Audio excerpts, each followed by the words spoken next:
Sorry for the delay. I hope everybody enjoyed our morning panels. My name is Lawrence Lau, and I am a first-year student here at MIT Sloan, and I am the panel lead for the Commissioner's Perspective One-on-One with Rob Manfred panel. I want to introduce a very distinguished guest, the 10th Commissioner of Major League Baseball, Mr. Rob Manfred.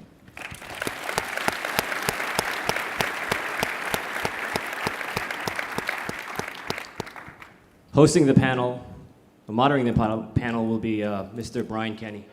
He is the host for MLB Network and the host for Clubhouse Confidential. It is the first television program solely dedicated to sabermetrics. This panel will run until 2 o'clock, and with that, I will leave it to Mr. Brian Kenny, our moderator. Thank you. Thank you, Larry. All right, well, welcome. It's great to be here. It's an honor to be here with the 10th Commissioner of Baseball. I'm glad to be here. I would open, Rob, by saying you certainly have our attention. I mean, right away, I think right away we heard the things that you are open to discussing, and that, that, as you would later say, has spurred a lot of discussion, especially among the people here. And these are the people here who chart the game, love the history of the game, and love the analysis of the game. So let's start, though, by just looking at you, especially these first few weeks where you have made some waves. Tell me about the change in job. What is different from, because you've been with the league a long time, now that you're commissioner, what feels different to you? Well, I think the single biggest difference is just the level of interest that people have in what I say and what I'm doing. I take it as a real endorsement of the strength of the game. You alluded to one of them before. I made an offhand comment about defensive shifts, and it sparked all this debate, which actually was great debate and helpful, and I think good for the game. But I think that's the single biggest change. People really pay attention to everything you're saying. I know Will Leach on Sports on Earth wrote that was another Manfred bomb, came out saying, well, I'm not ruling out certain things. What is your reaction to the reaction? You can feel the reverberations of what you say now. I just think it's healthy for people to understand that, we sit in New York and we pay attention to every aspect of the game. And we try to think ahead about what we're seeing on the field, the trends that we see with respect to the game. And because we're thinking about something or are open to talking about it, that doesn't mean we're going to do it next week. But I hope that it gives people the feeling that we're taking very good care of the game as it moves forward. How would you describe your management style? I am a delegator. First and foremost, I like people that I can give tasks to that perform independently. But I also like, particularly among the senior group, people that are prepared to have a pretty good debate about things. I think debate, discussion, conversation, analysis gets you to a better answer at the end of the day. And I think it's very important to run an organization in a way that fosters that kind of exchange. What type of conversations have you had about, because it seems like you're very in tune with the baseball fans, what the fans are talking about, what they are clamoring for, what columnists are writing about. What conversations have you had regarding that, being responsive to the fan base? Well, I think that when we began talking about what the beginning of my tenure was going to look like, we felt that one thing that was important in a really competitive entertainment environment was for fans to have the sense that, not that we're going to react to everything that any individual says, but instead that we had an ear out there, that what their concerns about the game were significant enough about them, significant enough to us that we would analyze them, think about them, and have a position on them. You've had a lot of success at the negotiating table. The CBAs all going through without any stoppages. You were there 2002, 2006, 2011. What type of things do you learn going through that process? Well, I think first and foremost, negotiation is about preparation. been really fortunate in my time at baseball. I've had some great people that I've worked with. We do a tremendous amount of analysis of the various topics that are going to be significant in each negotiation. And I think having that sound analytical base allows you to be creative in terms of finding solutions. The second thing that I would say is I spend a lot of time in between sessions thinking about what I heard from the other side. Not so much what proposal did they make, but what are they saying? And I think that process is so important because it helps you identify what their interests are, and when you try to build a bridge, you have those interests in mind. That's interesting. What makes a good negotiator, an effective negotiator? I think an effective negotiator has to have credibility at the table. I have never been a big bluff person at the table. If I tell somebody, I'm going to do X, you got to do X. I mean, so I think, and that's how you build your credibility, particularly in a negotiation environment like ours, where it's, you do it now, you do it 5 years from now, and hopefully you last long enough to do it 5 years later. You want to have that credibility. I think the second thing is really what I alluded to a minute ago. You got to listen to people. You have to listen and try to understand, what it is they're trying to accomplish and how you can help them accomplish their goals while not losing sight of your own. One of my favorite phrases at the table is, you can't ask people to do what they can't do. There's certain things in every negotiation. I can't do it, he can't do it, and you got to work your way around those. What's your feeling about the relationship? The relationship is good. Really good lines of communication with Tony Clark. I've talked to Tony a couple of times already this week. It's going to be different this time. I mean, I would be less than candid if I didn't admit to you that not having Michael Weiner this time around will be a big change for us. But Tony is very capable. They got a great staff at the MLBPA. We have a good relationship with him, and I think we'll find a way to make a deal. Let's talk about some of the things that that have come up recently. First of all, you do have the initiative out on pace of play. Mm-hmm. What do you hope to accomplish with the new initiatives this year? What I really hope to accomplish this year on pace of play is to take out some of the dead time in the game. If you think about the two biggest changes, right? Inning breaks. All we're really trying to do with inning breaks is make them the length that they're supposed to be.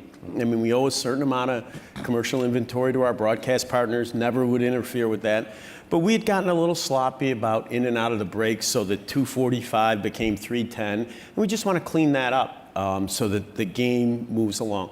Same thing with the batter's box. I mean, keeping a foot in has a natural tendency to move the game along. We're not trying to change the game. It's not like we have a target in terms of timing. We just like to take a little bit of that dead time out of the game. Have you done any, I've been spouting this off and I don't have the data to support it, I apologize, but it's my sense when I'm watching, and I watch a lot of, the Classic World Series, that the game did just move, the pace was there, because I know with a lot of present day players, no, I want to process, I want to think, I want to step out, I want to do it. I don't know if it's always been that way. Do you know, has there been that change over the last, generation? Oh, I think today's players are different. But that's not necessarily a bad thing. Think about the words that you used yourself, Brian. They want to think about, they want to analyze. Look, they're trying to do their jobs better. And sometimes, we all know when we're trying to do our jobs better, we take a little extra time. I think that you don't want to interfere with players performing at their absolute best. By the same token, I think we need to be cognizant of the fact we live in a society that's pretty fast-paced, and we want to keep the game attuned with society. You've made it clear that it's been different. The pace of play, length of game. Right. What about length of game? I think if you improve pace of play, you will see a downward trend in the absolute length of the game as well. We're not so focused on that, because it is possible, a high action, lot of runs scored, 302 game may be fine from a pace perspective. There's nothing wrong with that game. It's the 1-0 game that goes 302 that concerns us. Last year, replay and the collision rule coming in at the same time. These are big changes. Take yourself back to when it was first coming in. What did you expect? How smooth did you think it would be, or how rough do you think it would be? Well, in all candor, I would, in retrospect in particular, I would not have done those two changes at the same time. We were committed to the replay change going into the 2014 season, and the collision rule kind of came up as a groundswell. Two big changes like that at the same time is a lot to process. Having said that, the preparation on the replay front in terms of the amount of time we took to get ready to go, the technology that was brought to bear, mostly, actually exclusively, from MLB Advanced Media was so good that it went tremendously smoothly from our perspective. And in fact, once we got past the little catch, no catch problem at the beginning of the season, I really couldn't ask for better results on that front. What struck me, I want you to see what you think of this, was the culture, because we'd heard for so long that you can't take the collisions at the plate out of the game, you just can't, it's part of the game. And it seemed like catchers, in the first week, got it. Yeah. And there wasn't the intention that, no, I'm going to do this, I have to do this. What do you think about that instant change in culture and the way they played? Everything in life's about timing. I think that we made the change in the collision rule at a point in time that people are particularly focused on player health and safety, as compared to 10 years ago or 25 years ago when I started in the game. People are just so much more conscious about safety and health generally, particularly head injuries. And I think that the players embrace the change on both issues. On both issues, meaning instant replay and collisions. I can't say enough about the importance of having the players and particularly the umpires on board and supportive of the changes. It puts you in a position where everybody's working together, and you can make, I alluded to the catch, no catch problem. You can make that adjustment along the way when the umpires are on board. Yeah, and that was something that it didn't seem anyway that baseball was that quick to respond. What did you learn from those? Those are three things. Like one came in, transfer rule, then it went right back out. Right. They're very fluid in the machinations. What did you learn from that? Well, first of all, I think the delay in responding is it took us a little while to figure out exactly what had happened. Why all of a sudden were people calling this play differently than they had always called it. And once we realized how it had come to pass, we wanted to make sure in correcting it, we got back to, sort of neutral as opposed to pushing it too far in the other direction. And while it did take a little bit of time, I think we got it right because it was pretty good for the rest of the season. You made some changes, slight changes to replay rule. Why? Why now challenging and keep winning those challenges, right? Yeah, I just think that the principal focus, frankly, was related to pace of game. We wanted to deal with the, as people refer to it, the manager stroll out to while they were deciding whether they're going to challenge or not. In terms of keeping the challenge, we felt that the experience was that the system was not abused, it was not overused, and if somebody's correct, taking the challenge away from them the second time around seemed a little unfair. What do you think could be next? With respect to replay? Replay, yeah. I think that you will see a continuing gradual expansion of the plays. I mean, we added the tag plays this year, which will be something new. We think we have the vast majority of the plays that are really susceptible to replay review right now. But there are a few at the margin that I think we will continue to add as time goes by and we get more comfortable with the system. You've said a few things about it, and it's interesting the way you word it. You want to make sure that it is an issue before you address the issue. Strikeouts are way up. Run scoring is at a 1970s level. It's not at at the lowest levels, but it's right. Lower. But strikeouts are up, walks are down, singles are historically low. What are your thoughts on that latest evolution of the game? Well, this is, of course, the question that got me into the whole problem with defensive shifts, so let me be careful how I handle this one. We're watching the trend on offense, Frankly, we became more attuned to it as we started to think about pace of game changes, and you realize they're interrelated issues. You want more offense. Offense can take more time in terms of pace and length. Really where we are from an analytical perspective is we're trying to decide whether we're seeing an aberration that will go away as players adjust to certain things that are going on in the game, particularly offensive players adjust, or whether it's a continuing downward trend. Until we reach a conclusion that it's in fact a downward trend as opposed to something that's going to self-correct, we're probably not going to do anything on this front. Having said that, once we have an issue, we not only try to analyze the issue, but we start trying to think about possible solutions and begin doing analytical work on those so that when we get to the point that we decide we have a problem, we have some things in the can that we're prepared to really get out there in prime time. What's interesting, I mean, to me, we talk about this every day at the network on MLB Now, is that, the strike zone is being, enforced. Mm-hmm. And now the technology is there to say, but it seems like the technology has taken away, well, this ump has this strike zone, and now it's the strike zone. But the strike zone seems to be a little big, a little bigger than we thought, huh? Well, look, I guess a couple of things I would say about that. I see uniformity in the strike zone as a huge positive. You have a rule book, you have a strike zone, and in terms of determining the quality of your officiating, I think it's important that everybody call the same strike zone.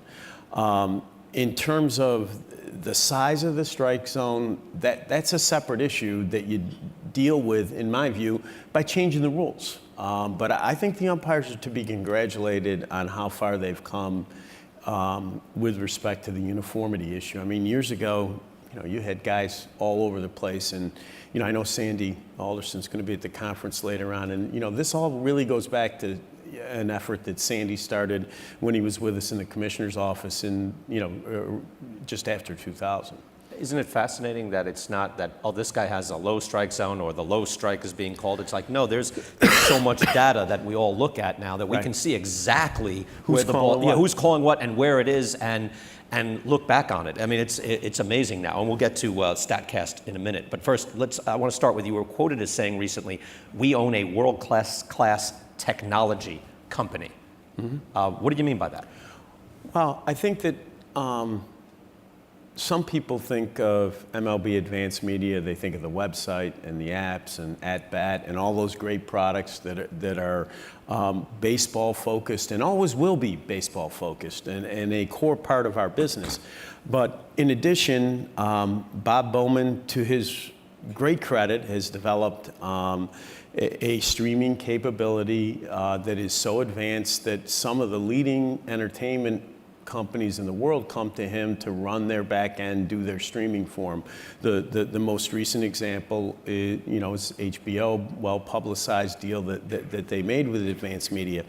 And I think that that product that Bob has out there that's been so successful in the marketplace is demonstration of the quality and versatility of that technology company.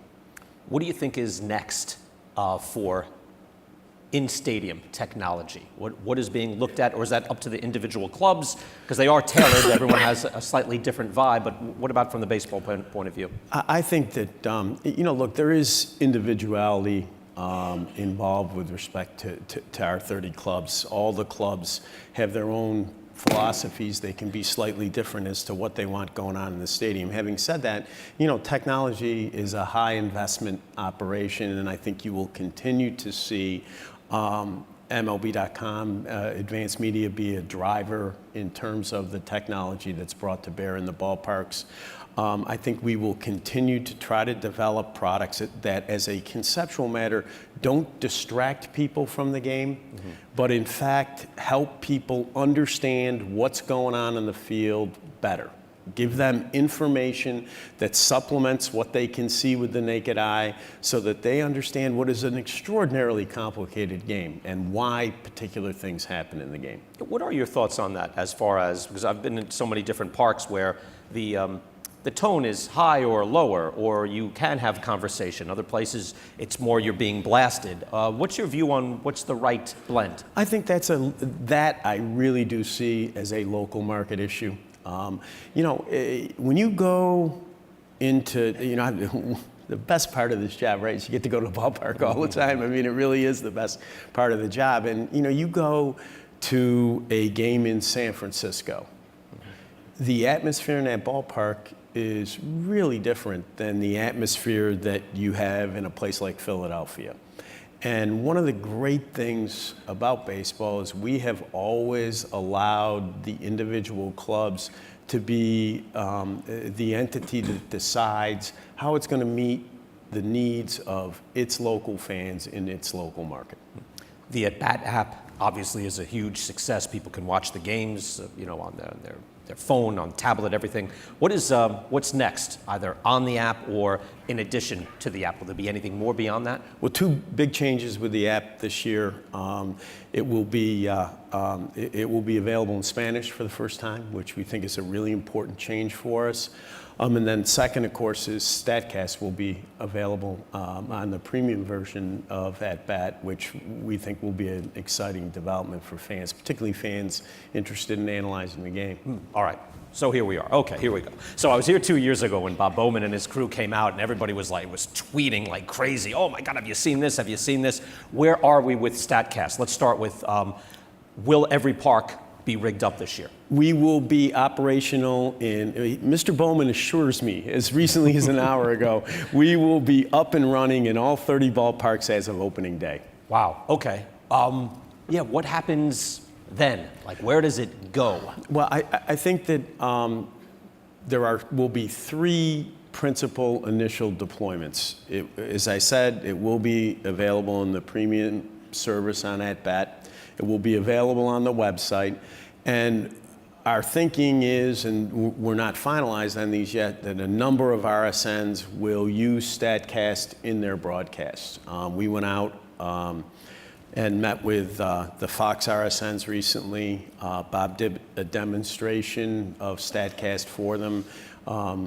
Suggested some ways it could be used in broadcasts, and we got a really positive reception to that. Where does, who will be monitoring all that comes in? Where does that go to? That all goes to the advanced media headquarters down in Chelsea. It'll all be handled there. What do you envision? I'm wondering because it comes in, and I know we've seen demonstrations of it at MLB Network. We've gotten it next day, that sort of thing. Where is that as far as how fast will that be happening? Real time. I mean, it will be immediately available.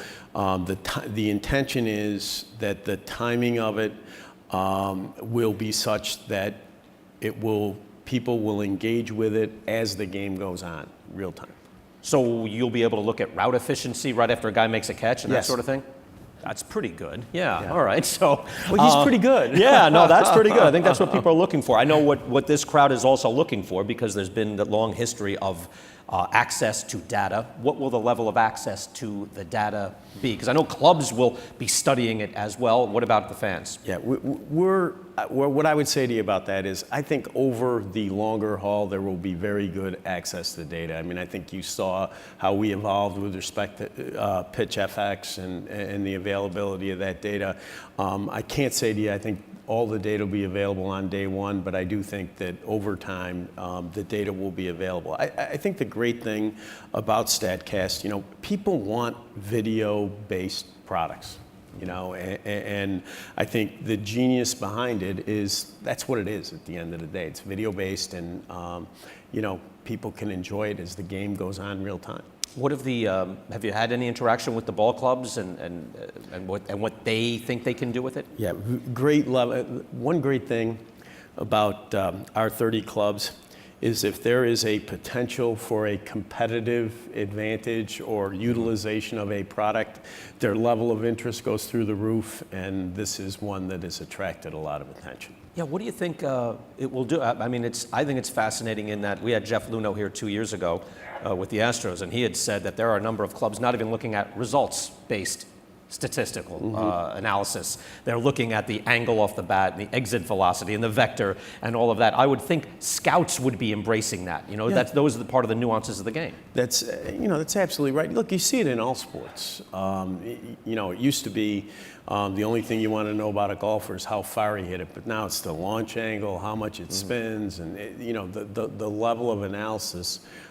Just gotten so much higher than it was even 5 years ago. But I think that this product has a particular utility with respect to the actual play of the game on the field. I mean, these things, of course, are merging, the analytics and the scouting and these baseball conversations. But I'm just wondering, from your point of view, since you are so proficient in the technology, what do you think the sabermetric revolution has done for the game? It's changed the game. I mean, it literally, 25 years ago, when I started, I got a foothold in the game, mostly because I was good with numbers and I knew how to use a computer, and there were precious few people who did.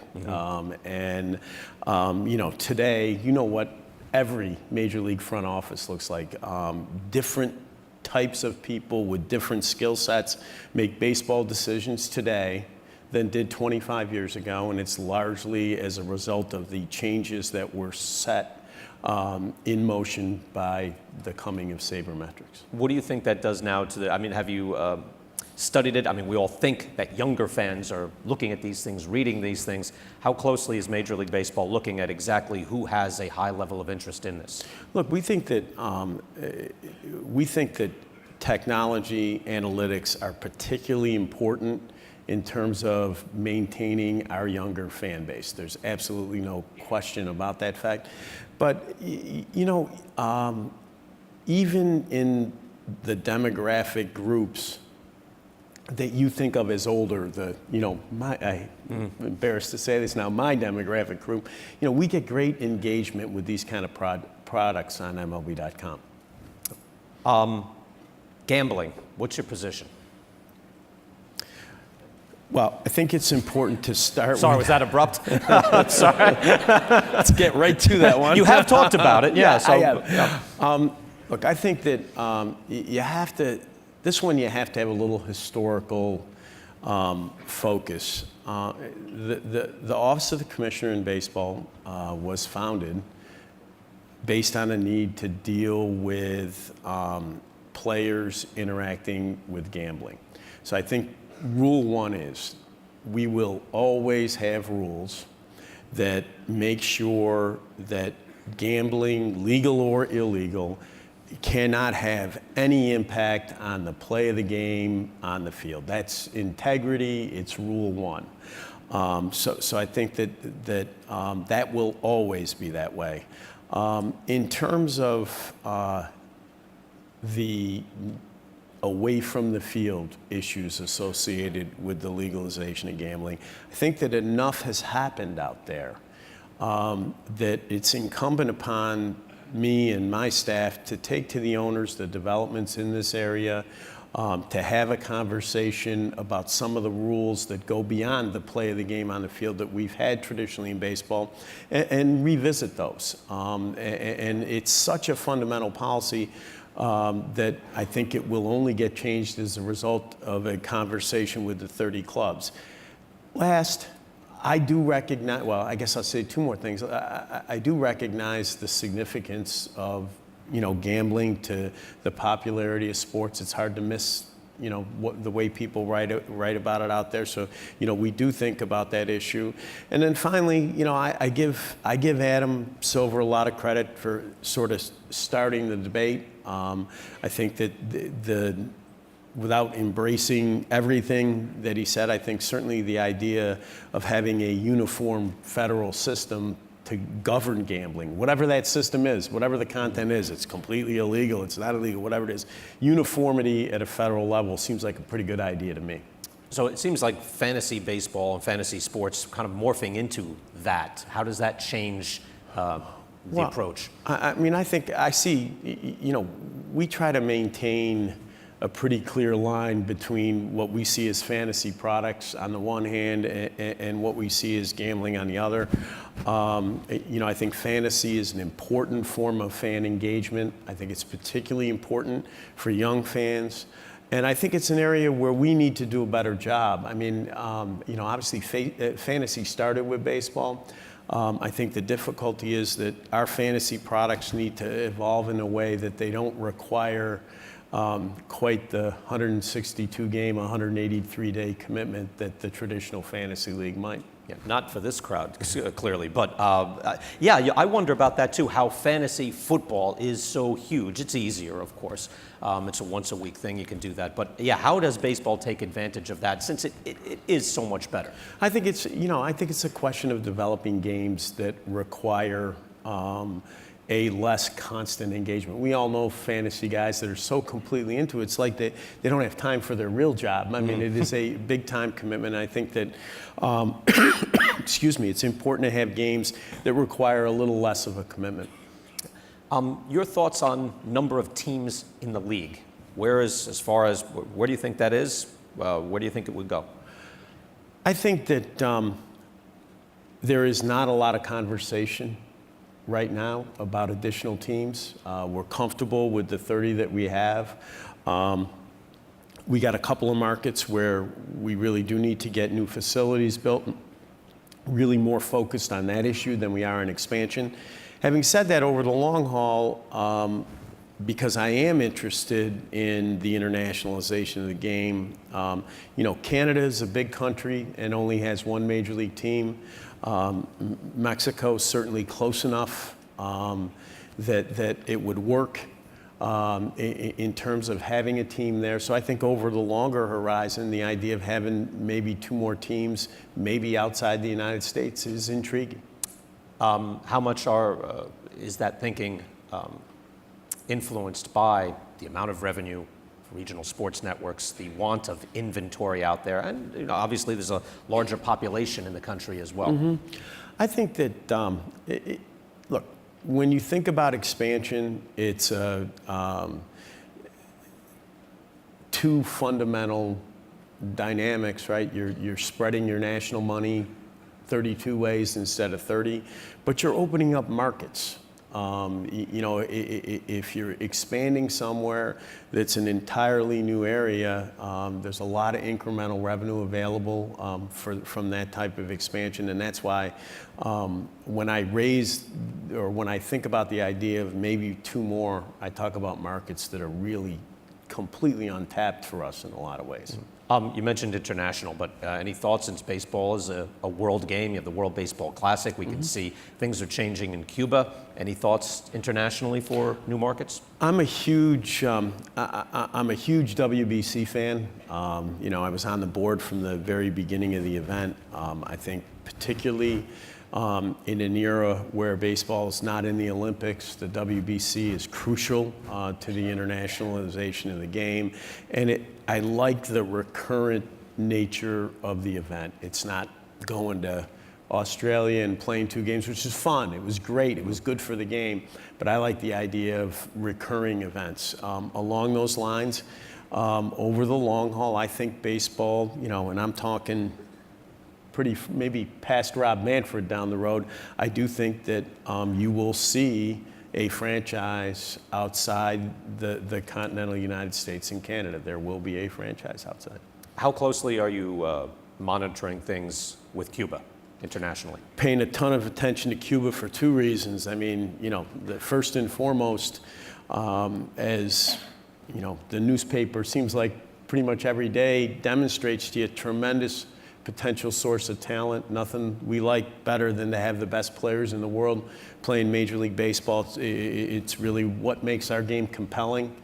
So we're paying very close attention. And obviously, Cuba's like the United States in the sense that baseball is embedded in the culture. And we like those markets or potential markets where baseball's embedded in the culture. It makes for good business. Has it changed at all with the recent political changes? Yeah, there's been yes. I mean, flow of players obviously is not only become greater in terms of numbers, but the processes that are applicable to those players coming out have been streamlined a little bit. It has not changed really on the business side yet, but again, the president made a huge fundamental shift in policy not very long ago, and I think it's going to take a little time to see the full effect of that change. The next part of that, when we have these conversations, is what about an international draft? Would that work between Korea, Cuba, everywhere? Does that work? Is that on the table? I've always been a proponent of an international draft, and let me be clear about that. What I mean. I mean, maybe it's one draft that is the whole world.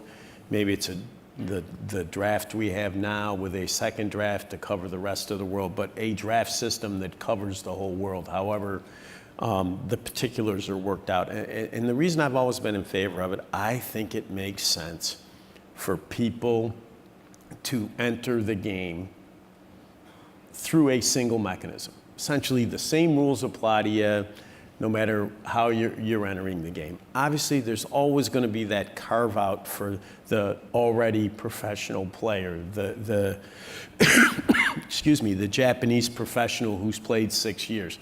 He's not going into an entry-level draft. There's going to be, and you work those things through. But for the vast majority of young people who have not played the game professionally before, I do think that it is possible to have a draft system that covers the entire world, and I think it would actually be very good for the game.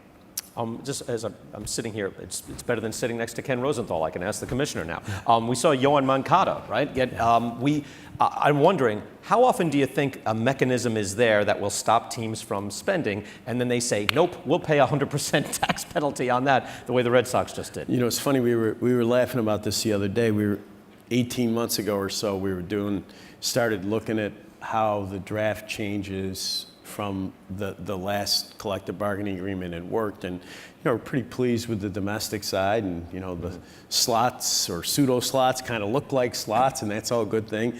And we were looking at the international side, and the consensus based on the information that was available then was that the clubs kind of liked it. It gave them some flexibility. It wasn't too brittle, and it was having the desired effect. Unfortunately, like any system, when you put a stressor on it, you find out exactly how good it is. And the stressor in this case is the Cuban change. Just so many good young players available that it kind of overwhelmed the restraints in that system.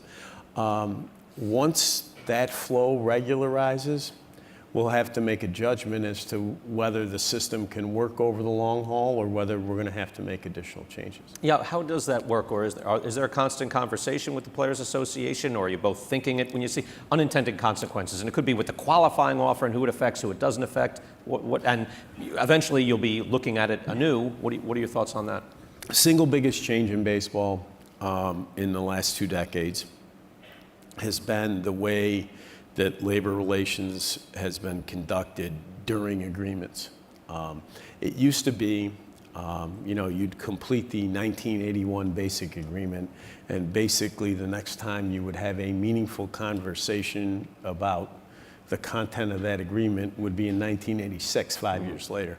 We have ongoing dialogue with the PA about topics like this.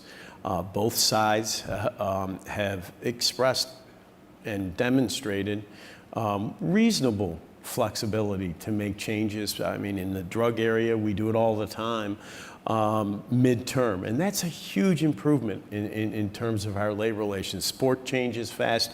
We need to change fast. There's just some places you can't go midterm. It's just the issue too big, and it can't be resolved by itself outside the context of some sort of a package. But with that caveat, we do a much better job midterm than we used to.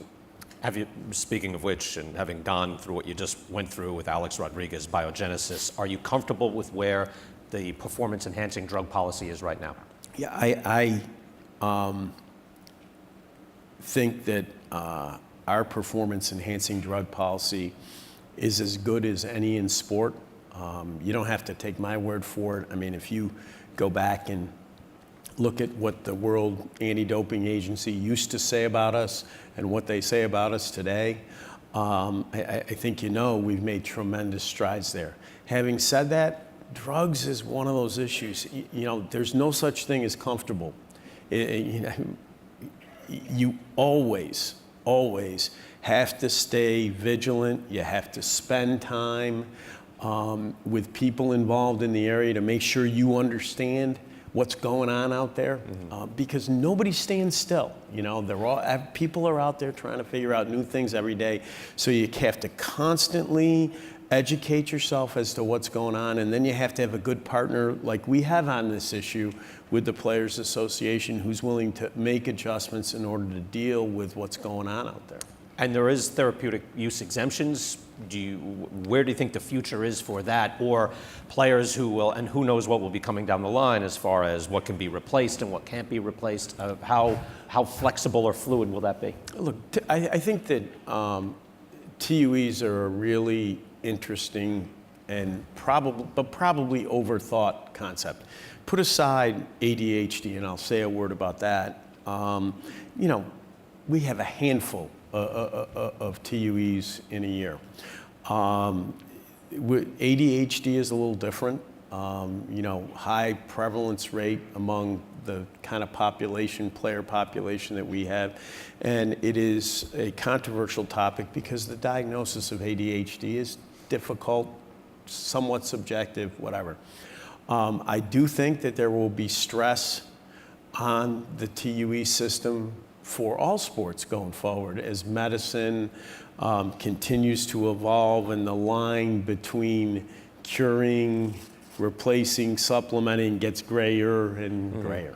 Yeah, as the testosterone industry is out there for an entire generation, and the generation will be entering. What do you think what does the future hold for that? Look, I think that that it will become increasingly difficult to draw some of these lines going forward. I think it's crucial that we do it.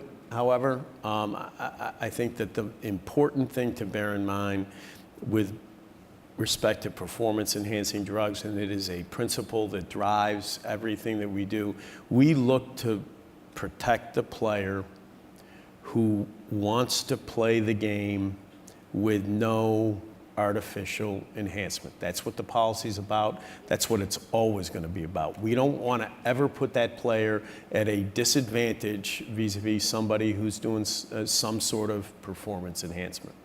Even now, looking back, this affects Hall of Fame debates, which Hall of Fame, for those of us who love the Hall of Fame, and it occupies a real space in the baseball culture. I mean, it's amazing how much it still does. What is the best answer there? Is there an answer for that generation pre-testing? Look, I've said publicly, if you answer a question enough, sometimes you get to an answer where you're comfortable with, where you've landed. And on this one, what I've said, the numbers that are in the books are in the books. And I think that people, in this case, the writers, have to make their own judgment as to what those numbers mean. They've done it with respect to other issues and other players. They'll do it with respect to these players. I mean, I think it's a question of the lens that people put on numbers. The one place that I do feel strongly, if you make a judgment about a player who's tested positive, that's one issue. Where I get very uncomfortable is when people make judgments about players who were never proved or tested positive. It was never proved they used, but somehow people make an assumption based on their appearance or whatever that they were using performance-enhancing drugs during the era when they were prevalent in the game. I think that's a very dangerous phenomenon. What are your thoughts on the Hall of Fame as it occupies? It's been separate from the performance-enhancing drugs that I wondered, probably a lot of people here too, you talk Hall of Fame all the time and you do all these comparisons and you love it. And I always thought, oh, that'll fade eventually. It has not faded. What does that mean to the history of the game, the nostalgic feeling toward the game, all of that? Well, I think, first of all, our Hall of Fame is the National Baseball Hall of Fame, let me say it that way, is the best sports Hall of Fame. I mean, it really is fantastically well done. You think, oh, well, museums, young people aren't interested. I have a 27-year-old son. He and 9 of his friends went there on a Saturday recently in the dead of winter, and literally, I'm getting all these Snapchats from them, just how great this is, I mean, You're on Snapchat? Yeah. Yeah, we'll talk about that. It's actually my wife's phone, but we don't need to get into that either. But I do think it has a great appeal. I don't think that it's necessarily something that younger people don't appreciate. And I think it's related to the type of bond that our fans have with our game. I mean, it's an everyday game. And I think people get so attached to it, it being the game, that the ability to be close to artifacts that bring back memories, just really appealing to a lot of people. Very important to people. I was there this weekend. It's great. The snow is piling up high. It's fantastic. Who does baseball compete with? What does baseball compete with? Well, look, I think we compete most directly with other sports, but with entertainment generally. I think the biggest challenge for sport today, for baseball today, is the proliferation of alternatives that are available to people to entertain themselves. It's just, you can do more things on your timetable than ever before, and that produces a really, really competitive entertainment environment. Yeah, how is that studied? Again, there's all these theories on why people binge watch certain shows. That's become a thing because you can control your media. How does that, or does that enter into Major League Baseball's decision making or putting things out to the market? Well, I think what we try to do from an analytical perspective is think about what drives people to the ballpark. What sorts of things determine avidity? One of the reasons that I've been so big on the idea of talking about young people in the game is that our research shows the two biggest things that drive fan avidity is, did you play the game as a kid? Mm-hmm. And how old were you when your parents took you or somebody took you to the ballpark the first time? And, I think about it, in terms of my own personal experience, I may have been the worst little leaguer of all time. But I played, and I became a big fan. And, I was fortunate enough that when I was 10 years old, my parents drove myself and my 2 siblings down to see a ball game at Yankee Stadium, and I was a fan from that day forward. It's a different time. I mean, I played with 10 or 15 of my pals would go out. We'd play at the school. It's like Right. Our gang. It's like we're in the Depression now. Something. It's like from a bygone era. Now people don't do that. Can Major League Baseball get kids to play baseball again? We have a really intense project ongoing right now. We've looked very carefully at the youth space. It's interesting. There are growing youth sports, okay? And they're not necessarily the ones you would think are the growing youth sports. For example, soccer is not on that list. The ones that are growing and the ones that are not are separated by a set of characteristics that are pretty strong. And we're trying to think about how we can make baseball's youth space have the characteristics that are more similar to the group of sports that's growing. And I do think you raise a second issue that is important. We were laughing about this the other day. Kids don't like hot box and those small games, as we refer to them. Kids don't play those games anymore. And I think it's important for us to figure out ways that we can get kids playing the game, using the skills that are important to playing the game in smaller groups, so that you don't need a full 9 and 9. You and I didn't have that when we were kids, and we still played. And we need to get back to that. What is part of that initiative? Tell us about the first part of that. We've heard about RBI trying to get just physical fields in the cities, but beyond that? Well, a great example of I'll give you 2 examples. the Pitch Smart program that we just rolled out with USA Baseball, we feel that one way to get kids more engaged is to convince parents that we have a very, very safe sport.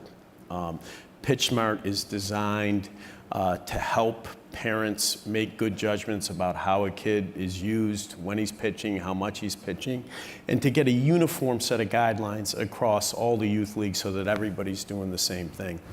We've also entered into a relationship with the Positive Coaching Alliance. We think it's important to improve the quality of coaching that's available out there in the youth level. We're not looking to displace people from the youth space. I mean, we have some great partners in that space. Little League Baseball is a fabulous organization, does a great job in the 8 to 12 space.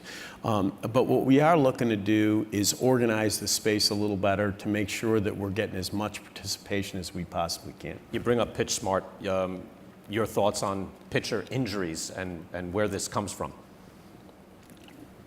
Well, my thought on it is that it is a really serious concern. Baseball spent some money and commissioned some research to try to figure out exactly why we are seeing the increase in the numbers of particularly Tommy John related injuries that we've been seeing. We have an intuition that it's related to usage, and that's one of the reasons we rolled out Pitch Smart, and particularly given the age at which we're seeing these injuries, we're concerned that it's utilization in youth leagues that may be part of the problem. With the incentive of, you get recognized when you pop the mitt. Yeah. And how do you tell all the moms and dads out there that want their kid to get recognized, and you get promoted, you get noticed? How does that get affected or slowed down a bit? I think it's education. If there are standards, when somebody's looking to make a mistake, or maybe looking to push somebody too hard, if there's not a clear, uniform set of guidelines out there, there's no limit. You know what I mean? They don't know how to make the judgment as to where the limit is, and I think the goal of Pitch Smart is to have that kind of uniform guidelines out there so that parents realize, yeah, that many pitches in a week, that's too many. Before we go, and since you're here and there's so many different sports and different things here being discussed, what does intrigue you about what other sports have or what they do? NBA, Premier League, the evolution of these sports, NFL obviously. What intrigues you now that you're in this position? I think that when I look at the NFL, the engagement or the interest level of fans in games where they don't have a local stake is a very interesting phenomenon to me. The fact that some people make a Thursday night game between Jacksonville and whomever part of their week, I think that's a phenomenon that's right. I think that's a phenomenon that is worthy of study. I think that with respect to the NBA, the one that does interest me is how they've gotten their players to engage on social media. There's so much more. I mean, you look at the difference between and these numbers are out there all the time. Kevin Durant and Andrew McCutchen, both great guys. Really interesting. Fans should be engaging in the difference in the NBA numbers and our numbers are ones that it's worth looking at. Yeah, why do you think the NFL has become kind of that where people will root for a team nationally? Is this the nature of the once a week, or? I mean, it's a different. I think that it's very difficult to compare baseball to the NFL, and I think it literally is apples and oranges. I mean, ours is an everyday game. Our business is driven by the fact that people in towns like this live and breathe the Red Sox for the 183 days when 162 games are played. They play once a week. I mean, it's a completely different product, and I think it's very difficult and maybe not instructive to draw parallels between the two sports. I know you bring it up, and that's you just dropped another Manfred bomb the other day, 154 game schedule, and we had a discussion about it in that, Is that from a time where, you know, you needed to fill the parks, you needed to go in? Now that the revenue sources are different, does that change the need for the length of the season or a different style of postseason tournament? You know, there is a difference between dropping a bomb and answering a question as to whether you'd ever think about something. Yes. Those are two different things. But look, I was asked whether I could ever see going to 154, and I said, you know, that I could see that being something that could happen down the road. The main reason that I see the appeal to 154 is it's a grueling season. And, you know, if you had a little less product, there would be some advantages associated with it. Obviously, huge economic ramifications, pretty much all adverse, but it might create flexibility in terms of playoffs and whatnot. And, you know, you'd be going back to a number that's already in our record books. I think that's something you really need to keep your eye on. You know, in the same conversation, somebody said, well, what about a lower number? You know, you're going to go to a 150 game schedule, and then I'm going to have a record book with 154, 162, 150. I don't think that's going to happen. So it's, you know, it's something that merits analysis and consideration, and obviously it's a topic for bargaining. The playoff system's still fairly new. Seems to be a pretty big hit, but it is a one-game playoff in the wild card. Your thoughts on where Major League Baseball is now with the postseason? I'm really pleased with the current format. I thought that Commissioner Selig's leadership in terms of getting to that one-game playoff was really, really admirable. You know, one game is not baseball style, you know, I mean, in terms of the people that play the game. I made it a point to see the wild card games last year in the ballparks. It is some atmosphere that it creates. I think it gives us a great lead into the playoff season generally. I'm really a big fan of it. Before we go, what's the best part of the job so far? You're pretty new to it, but what's the best part? You know, the best part of the job is really the places you get to go. I've had some just unbelievable experiences just in a couple of weeks. The one that really made an impression on me, I went to the Nationals Urban Youth Academy and spent part of an afternoon there with the kids that participate in that program. And, you know, you walk away feeling really proud of what our clubs do in their communities every day. And the time, you see the faces of these kids when they participate in these programs, and you just realize this game does a lot of good for a lot of people. You have, it's also the social impact of the game. I know the Commissioner's office has an ambassador of inclusion now, Billy Bean, right, who was the first openly gay player who had played and then came out. And now he is going around talking to ball clubs, players. What do you hope happens there? What I hope happens is it continues to promote the kind of environment where we have diversity on the field, in the front office, and people feel comfortable, whatever their race, sex, sexual orientation, feel comfortable being part of our game. Have you seen, I mean, it's an incredible change in a short period of time, isn't it? I think it's unbelievable. I actually saw Billy yesterday. He was in the office, and his single biggest problem right now is he cannot meet the demands from clubs and groups in the industry to come and speak. I mean, the buzz internally about his message is just so positive that he literally can't keep up with his schedule. Do you sense the power that sports leagues have in that in the social construct? I think the attention that this step has gotten demonstrates that sports can be a real leader in terms of making a difference in the way our society operates. Well, Rob, it's great talking with you here. Again, I enjoyed it. Thank you for everything in the last few weeks. We've really enjoyed that, and the open-mindedness and all the innovation and the thoughts of innovation. We've enjoyed it. Rob Manfred. Thank you. That was great. Thank you. I really appreciate it.